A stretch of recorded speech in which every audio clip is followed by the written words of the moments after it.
Tava lá na Costa Rica, tinha algumas pessoas da própria Costa Rica, mas tinha, vamos falar, pessoas da Europa, da Oceania, da África, enfim, tudo quanto é país. Ainda assim, o nosso setor eles não se comunica tão bem. E aí, iniciativas como a do podcast aqui, que são extremamente relevantes. Como comunicar não só internamente no Brasil, que a gente tem essa dificuldade, mas também para fora.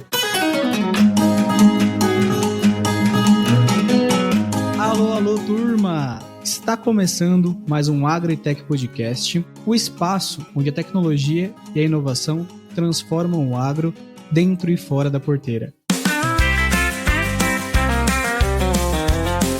E hoje eu tenho um convidado ilustre, que é o Gustavo Ungari. O Gustavo tem uma história bem interessante que eu acompanhava ele no LinkedIn e eu tive a cara de pau de chamá-lo para participar de um episódio. E eu passo agora a palavra para você, por gentileza, Gustavo. Se apresente para nossa audiência. Bom, primeiro, obrigado aí, Lucas, pelo convite. Falar de inovação tem que ser cara de pau mesmo. Então, é um prazer meu estar aqui para trocar uma ideia contigo. Bom, gosto de falar que eu sou uma pessoa curiosa, com bastante energia. Eu sou entusiasta da tecnologia e inovação, principalmente quando aplicada ao agronegócio. Então aí, a minha trajetória, assim, desde criança, sempre gostei de estar em contato com natureza, estar em fazenda, estar ao ar livre. E aí os anos foram passando, acabei fazendo uma faculdade voltada a levar tecnologia no agro. E já caí imerso logo no estágio para atuar com inovação no agro. E aqui, alguns anos depois, estou aqui conversando contigo. Então, bem resumidamente, vou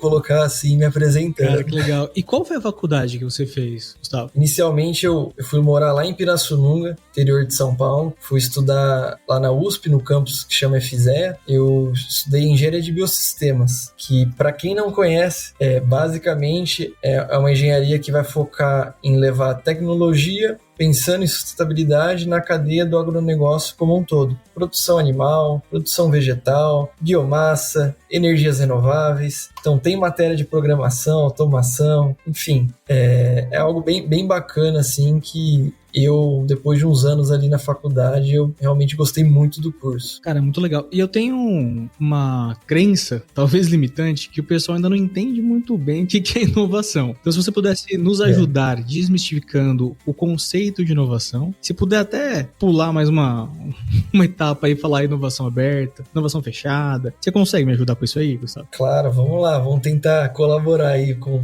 desmistificar esse termo, mas muita gente confunde inovação com uma melhoria contínua. Uma melhoria contínua que pode falar de um PDCA, por exemplo, planejar, fazer, checar e também ali agir, vamos colocar assim. E uma melhoria contínua está normalmente muito voltada para processos. Inovação não. Ela acaba sendo um pouco mais abrangente. E vamos trazer inovação, vou tentar explicar com dois conceitos de inovação fechada e inovação aberta, talvez ajude aqui. Quando a gente fala de inovação fechada, pense em empresas que normalmente elas lançam novos produtos, por exemplo, uma Apple da vida que lança um iPhone, um iPad, que são tablets, ou, por exemplo, uma Bosch que lança novas patentes. Normalmente, essas empresas têm departamentos de pesquisa e desenvolvimento. Talvez esses departamentos eles fazem pesquisa somente com colaboradores internos, o que acaba sendo uma inovação fechada. Já a inovação aberta é o oposto disso. Você vai conseguir inovar, trazer que seja produtos, serviços, soluções que podem ter tecnologia envolvida, só que com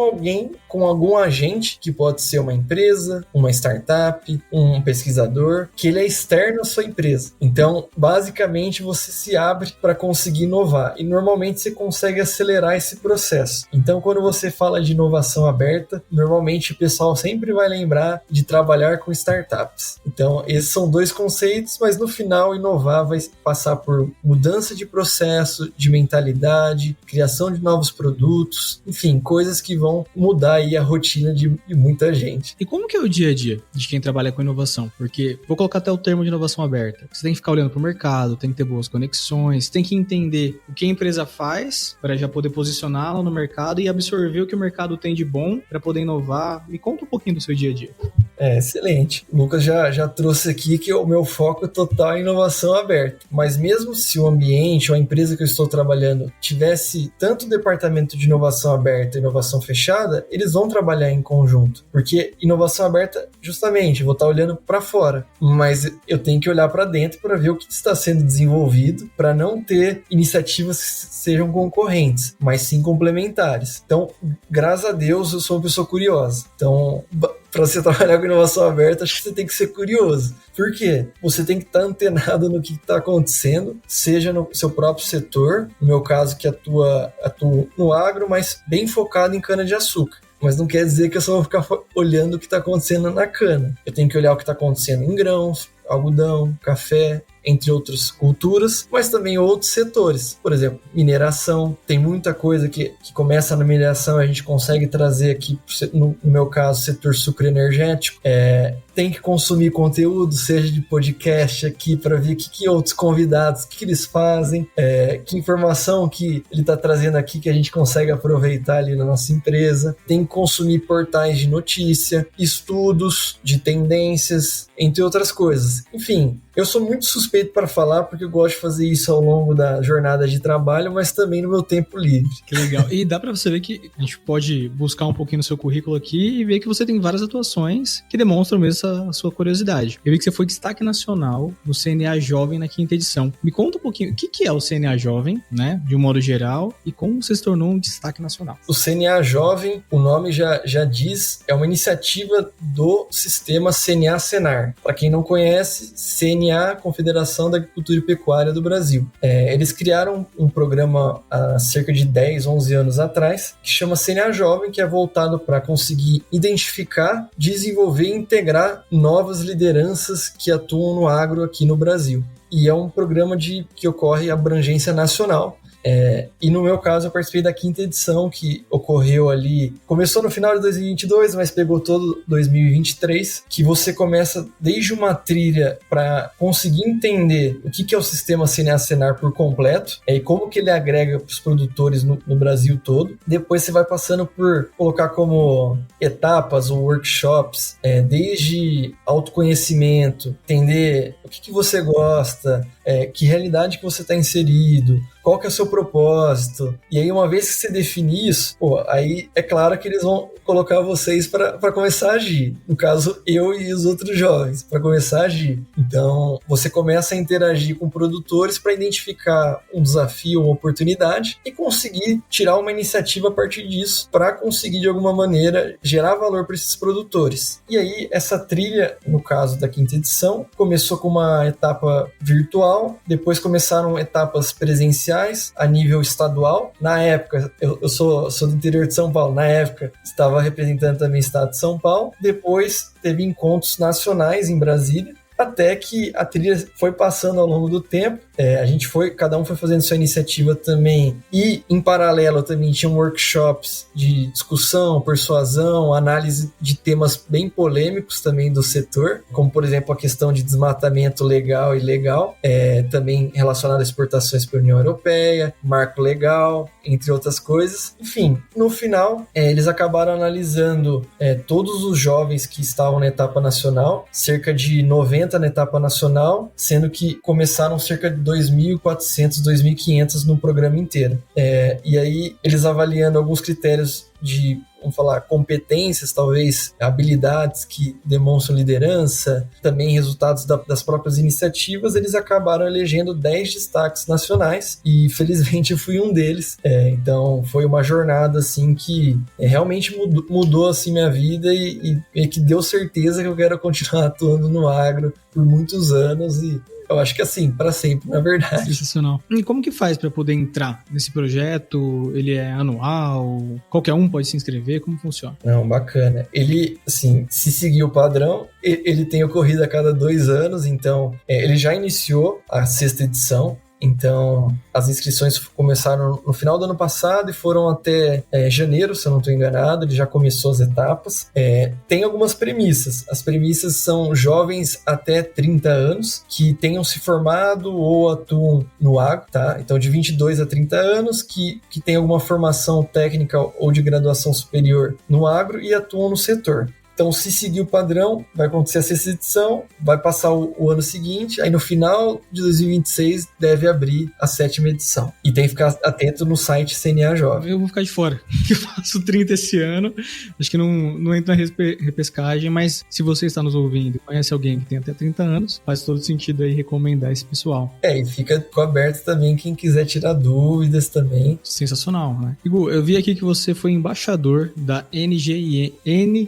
O que é isso? Me explica um pouquinho como funciona essa estrutura. NGIN é uma sigla para Next Gen Ag Impact Network. Em português, Rede de Impacto da Nova Geração na Agricultura. Também uma rede, uma organização composta por jovens de diferentes países ao redor do mundo que fomentam a agricultura sustentável. Então essa rede, ela começou em 2022, fui convidado e me inscrevi para participar, felizmente fui aceito e integrei como embaixador dessa rede. Então lá em 2022 a gente iniciou essa rede, a gente teve uma espécie de workshop e treinamentos lá na Costa Rica. Então fiquei cerca de uma semana por lá e a gente foi tirando do papel e também discutindo algumas premissas que as organizações que fazem parte já tinham desenhado e a gente maturou ainda mais essa ideia para depois que saísse ali da Costa Rica, como que a gente consegue, eu vou dizer, levar essa palavra ao redor do mundo.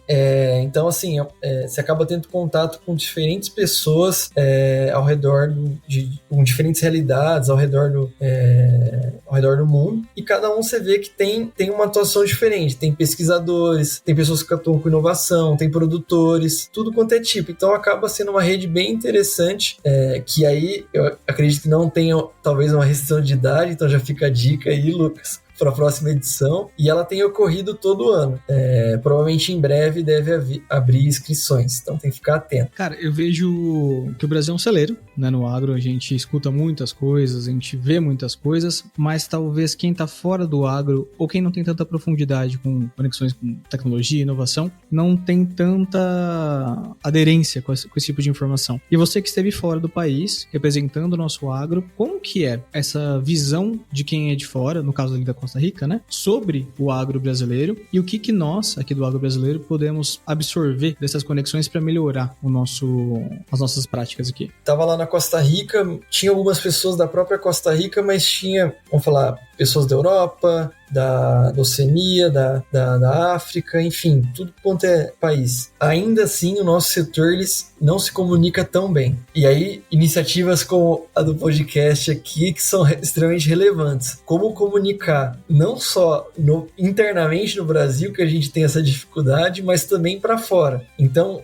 quase todos não sabiam, por exemplo, que o Brasil tem leis extremamente restritas em relação a desmatamento. Ninguém sabe. E aí, quando você pega a realidade dos outros países, eles não têm isso. Quando você fala assim, a gente é necessário ter, por exemplo, tem que ter reserva, tem que ter a APP, entre outras coisas, e quando a gente explica, eles ficam, não é isso que chega de informação para mim. Fala assim, infelizmente. Mas infelizmente não chega essa informação, mas essa é a realidade. Inclusive, um deles, ele é da Irlanda, produtor de gado lá. Ele inclusive veio pro Brasil depois, uns anos depois, e veio ver a realidade, mandou mensagem falando assim, o que você me falou lá em 2022, realmente agora eu vi aqui, realmente é o que você falou. Então, você vê que esse tipo de iniciativa começa a abrir os olhos, e com certeza essas pessoas, uma vez que elas vão conhecendo, acabam disseminando também de forma positiva. Aquela questão que a gente fala, quando uma gota ela acaba espalhando, né? Então, pouco a pouco, eu acho que a gente consegue levar essa palavra adiante. Eu vi que você é membro da equipe técnica do Radar AgTech. Nos bastidores aqui, você falou, isso aí é novidade. Me conta um pouquinho mais como que isso aconteceu, o que é o Radar AgTech. Eu trago essas perguntas porque talvez quem está nos ouvindo não sabe a profundidade ou quão amplo é a estrutura de inovação, de tecnologia, e o quanto o agro é integrado nesse meio, né? Então é legal ouvir de quem está dentro desse ecossistema. Boa, legal. Esse é um pouco mais recente, então no começo do ano eu acabei integrando aí a equipe técnica. Veio de convite de uma colega que trabalha na Embrapa, que há alguns anos eu já conheci por conta da onde eu estava trabalhando na época, que era o Pulse, que é o hub de inovação da Raizen, voltado a fazer projetos de inovação no agro, e a gente foi interagindo. Eu acabei fazendo uma pós-graduação e o tema da minha defesa ali do trabalho de conclusão da pós-graduação foi voltado na conexão de produtores com o ecossistema de inovação. A partir disso, veio o convite dela para conseguir apoiar. Então, no começo desse ano, eu acabei apoiando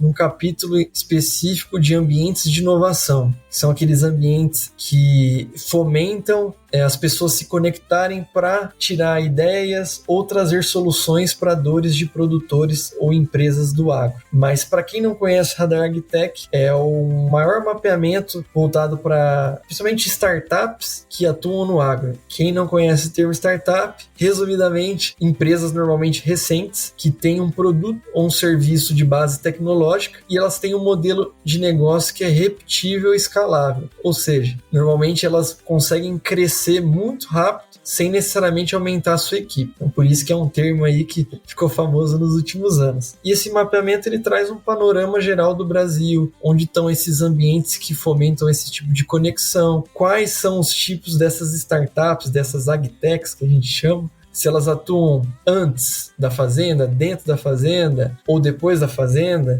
enfim. Então traz todo esse panorama. Então para quem tem curiosidade, quer conhecer mais, quer mexer com tecnologia no agro, é uma recomendação forte ver o mapeamento que é organizado pela Embrapa, pela SP Ventures, que é um fundo de investimento, e também pela Homo Ludens. Isso é muito legal. Eu vejo que tem uma galera que às vezes tem uma ideia ou sabe como sanar uma dor, mas não tem um aparato tecnológico. Então, iniciativas como essas ajudam, né, quem tem uma ideia muito boa a concretizar essa ideia. Então, trazer isso ali para o dia a dia. E não sei se é assim, né, mas eu vejo como o AgriHub e outros polos de inovação dentro do agro, que te ajuda até a realizar pontos. Então, talvez eu não tenha tecnologia, mas tem alguém que pode ceder a tecnologia ou entrar como um parceiro tecnológico e viabilizar essa ideia que eu tenho. Você concorda? Ou você vê que tem um pessoal também que às vezes tem uma boa ideia, mas não consegue operacionalizar no meio desse mundo aí de inovação? Eu não podia concordar mais.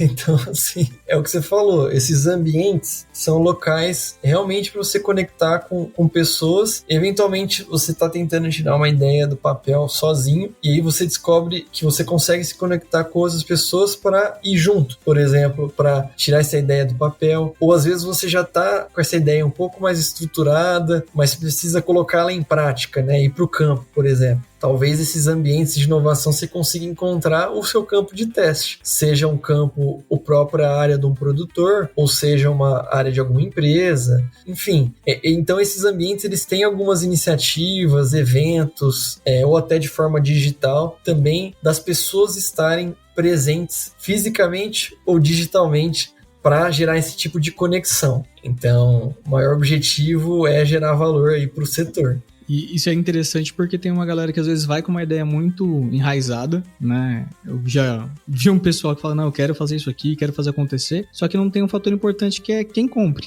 Então, uma startup, ela poder existir, tem que ter o conceito de receita, né? Então, estar no meio desse pessoal, né, com apoio, às vezes até rola uma pivotada, né? Pra quem não entende o termo pivotar, é como se você voltasse atrás na ideia ou reconsiderasse a sua ideia. E acontece muito isso, do pessoal vir com uma ideia mirabolante que só vai dar certo na cabeça deles e melhorar o produto, melhorar o processo e aí conseguir rampar? Sim, acontece bastante. E assim, tem vários motivos para isso. Tem pessoas que chegam com ideias muito boas, com tecnologias, vou colocar, que são bem robustas, ou até à frente do seu tempo. Então, às vezes, a pessoa vai trazer algo muito estruturado, só que você precisa só dessa parte. Então, vamos supor, o algo muito estruturado, sei lá, custa 10 mil por mês. Só que para resolver o problema eu preciso de um negócio que custaria, não sei, 20 reais por mês. Então, às vezes, a pessoa pode voltar atrás e simplificar e vir na realidade aqui do mercado e ir melhorando ao longo do tempo. Então, eu já vi muito isso acontecer. Ou, às vezes, a pessoa vem com uma tecnologia que ela talvez não vai ser aderente no setor do agro. Talvez ela seja aderente em outros setores, mas dada a realidade, ela pode não funcionar. E outras coisas que também ocorrem. Não necessariamente repente, algum tipo de solução que é aplicada em grãos, ela pode se aplicar para cana e vice-versa. Isso vai de outras culturas. Outra questão também, talvez um produtor de cana pequeno, ele não vai utilizar uma solução que vai para um grande produtor, ou para um gigante, como grandes grupos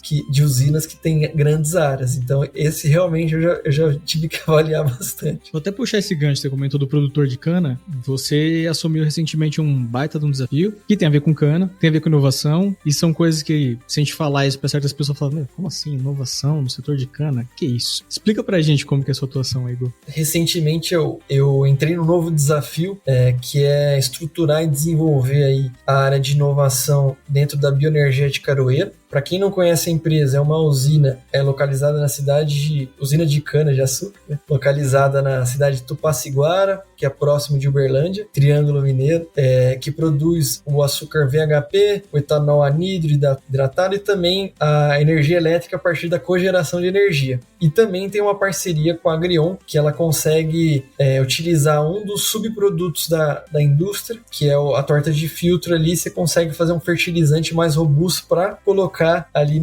aplicar no canavial, ou seja, pensando em economia circular, muito bom. Então, dentro da Aroeira, a gente vai continuar essa jornada de como que a gente consegue levar, principalmente tecnologias digitais. Então, a partir de desafios e oportunidades dentro do setor que a gente identificar e conectar muitas vezes via inovação aberta com empresas, startups, pesquisadores, universidades que tenham soluções ou possam desenvolver soluções para esses desafios, no intuito normalmente de testar rápido, pequeno, para depois implementar e escalar toda a realidade aqui da empresa. E com certeza essas soluções, uma vez implementadas, elas não vão ajudar somente a Bioaroeira, mas sim também todo o setor, porque inovação aberta normalmente você vai testar ali, muitas vezes você vai testar com uma empresa, vai adaptar e depois você vai acabar atendendo outras empresas. Então isso pode ocorrer aí no futuro breve. E hoje, para quem atua com inovação nas próprias empresas, tem um mercado para que, poxa, eu quero fazer uma consultoria de inovação, isso existe? Tipo, uma pessoa que tem uma empresa que é voltada para inovação, dentro e fora do agro, né? Isso é normal? Sim, tem bastante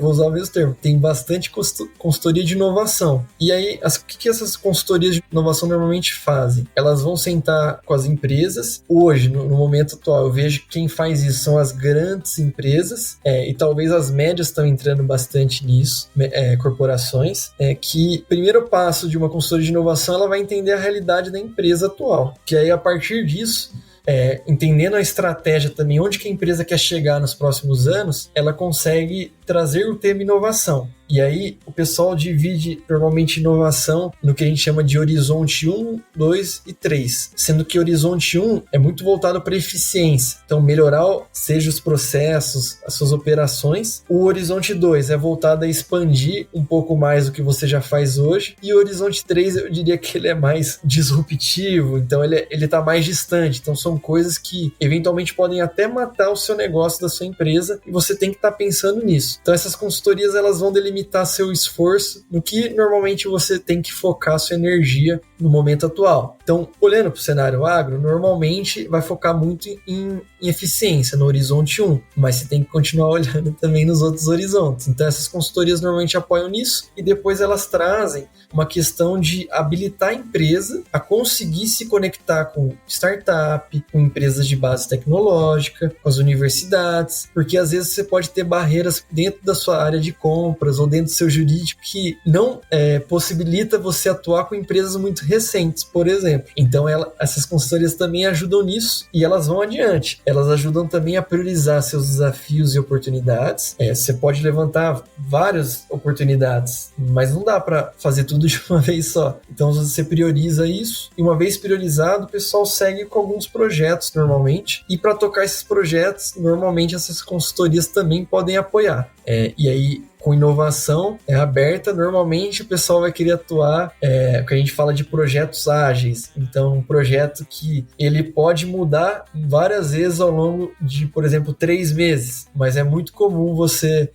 eu diria que é um ciclo do PDCA, só que ele mais rápido. Então, toda semana, a cada 2 semanas, você pode ir mudando, adaptando, mas você vai minimizar o risco de chegar lá para frente no projeto, não deu certo. Então você vai melhorando ao longo do processo. Essas consultorias ajudam muito nessas etapas, ou essa etapa total, ou em partes dessas etapas. Vamos supor que eu estou escutando esse podcast aqui agora, ou eu me identifiquei com essas características que você comentou de alguém que está apto ali para atuar com inovação, ou eu conheço alguma pessoa que poderia atuar. Vamos do micro para o macro. Hoje, legal, a gente sabe que você até comentou que tem uma graduação que é voltada para isso, tem cursos. Vamos do micro. Que livro que você fala, cara, começa por aqui. Se você curtir esse livro, lê esse livro até o final e falar, é isso que eu gosto de fato, aí sim a gente vai para outras formas de você aprimorar o conhecimento. Aí você pode citar até graduação, cursos e tudo mais. Mas vamos no detalhe. Que livro que essa pessoa tem que ler? Assim, tem um que é mais generalista e não só para inovação, que é o Comece pelo Porquê. Legal. Então, assim, até para definir onde você quer chegar e a partir disso você faz o resto, em resumo. Isso você leva para a vida, não só para inovação, mas eu vou colocar mais um, que é o Startup Enxuta. Esse diz muito sobre inovação aberta, sobre esse modelo de startups e por que é muito rápido, por que tem que ser rápido. Então, esses são aí 2 indicações para entrar nesse mundo. Tem até uma curiosidade, eu gosto muito, né, de growth, estudo growth. Para quem não sabe, growth é uma metodologia de crescimento, né, rápido, pode ser aplicado tanto para startups como para marketing, enfim. E quando eu li Startup Enxuta, eu falei, cara, isso aqui tem uma carinha de growth. Ele fala, né, do método de ideação, de processo de melhoria contínua.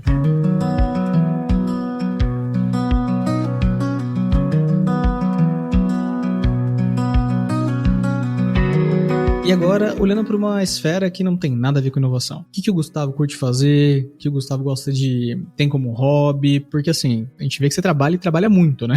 Estuda, tá sempre conectado para poder trazer o melhor aí para suas atuações. Mas, um momento de descompressão, o que você curte fazer, Gustavo? Mudando um pouquinho aqui. Cara, eu gosto muito realmente de estudar. E aí estudar, às vezes, não é um curso oficial, mas, ler notícia, ler um livro, escutar um podcast, ler uma revista, consumir conteúdo sobre inovação e tecnologia, muitas vezes nem do setor do agro, de outros setores mesmo, para entender o que está acontecendo. Mas também isso acaba ajudando, né, na rotina do trabalho, mas enfim, é hobby também. Eu gosto muito de praticar exercício físico. No caso, jogar futebol e correr. Basicamente, gosto de fazer isso. E sempre possível, gosto de estar com os amigos, com a família, conversando e desligando um pouco da tecnologia, do celular, das telas. Então, quando eu estou conversando com as pessoas, realmente, fisicamente, né? Eu não gosto de ficar mexendo em celular nem nada. E levando para essa linha, né, de conexões, você comentou de pessoas, não precisa ser ninguém que você tenha conhecido fisicamente ou online, ou que esteja vivo, tá? Mas quem você teria uma prosa ali, né? Trocaria uma ideia, vamos escolher de um modo geral ali.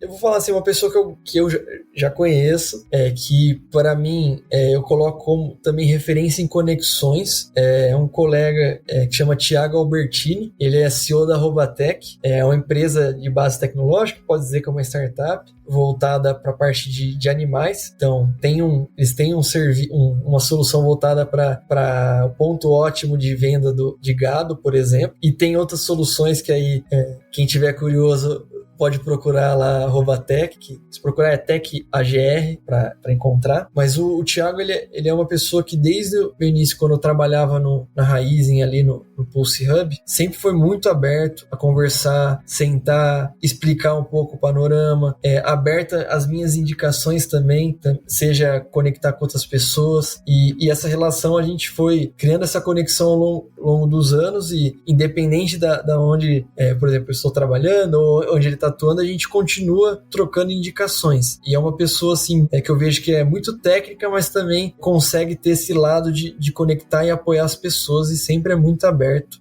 para isso. Então é uma pessoa, assim, que toda vez que eu converso, eu aprendo bastante e sempre faço questão também de falar para as outras pessoas sobre ele. Que sensacional. A gente tá caminhando pro finalzinho desse episódio. E que episódio, hein, Gustavo? Cara, tô muito feliz. A gente conseguiu trazer bastante coisa. E pra finalizar, você é um cara que consome muito conteúdo. Não precisa ser necessariamente o seu canal de consumir preferido, não é isso. Mas o que você indicaria para nossa audiência? Seja um livro, um documentário, algo que te impactou e virou um pouquinho ali sua chave, mudou sua perspectiva de mundo. Qual seria a indicação para nossa audiência? Se for falar de tecnologia no agro, tem um livro bacana, chama Agro 4.0, que é inclusive da CNA. Coincidência ou não, o Thiago também tem um capítulo escrito nesse livro. Então, se vocês procurarem na internet aí, Agro 4.0 CNA, já vai aparecer o primeiro link. Então, já é um livro que já tem disponível na internet, então não tem desculpa de não encontrar fisicamente, você consegue ver o PDF, ali é gratuito. Então, é um livro bem bacana. Acho que esse é um livro que fala um panorama geral, assim, do setor e o que está sendo feito, e particularmente tinham soluções ali, tecnologias que eu já conhecia, mas ver as pessoas escrevendo para mim foi legal, e outras coisas que eu não conhecia, e aí você fala assim, putz, interessante. E também, por exemplo, de outros setores ali, falando na parte de frutas, por exemplo, não é um setor que eu interajo bastante, mas, por exemplo, ano passado eu acabei conhecendo algumas produções de frutas em algumas regiões do Brasil, e aí depois li o livro antes e depois de conhecer, e aí você fala, putz, olha que legal que eu li e está sendo aplicado. Então isso para mim é um livro bem, bem interessante mesmo, que dá orgulho assim do que a gente tem feito como Brasil mesmo. Muito bom, muito bom.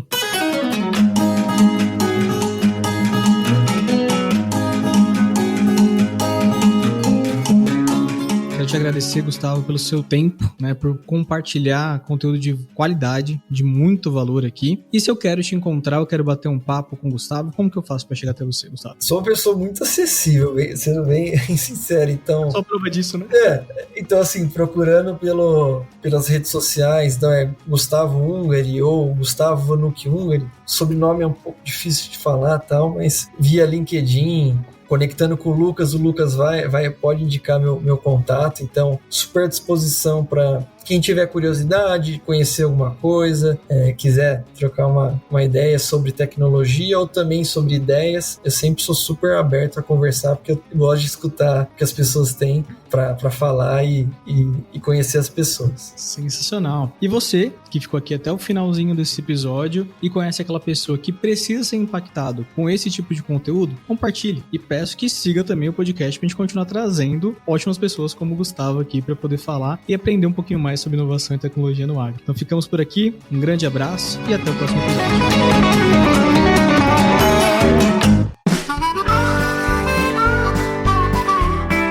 O agro cresce com tecnologia e boas conexões. Se esse episódio trouxe novas ideias para você, compartilhe e faça parte dessa evolução. Esse conteúdo foi apresentado por Lucas Ordonha, com produção do Agro Resenha e edição do Sr. A.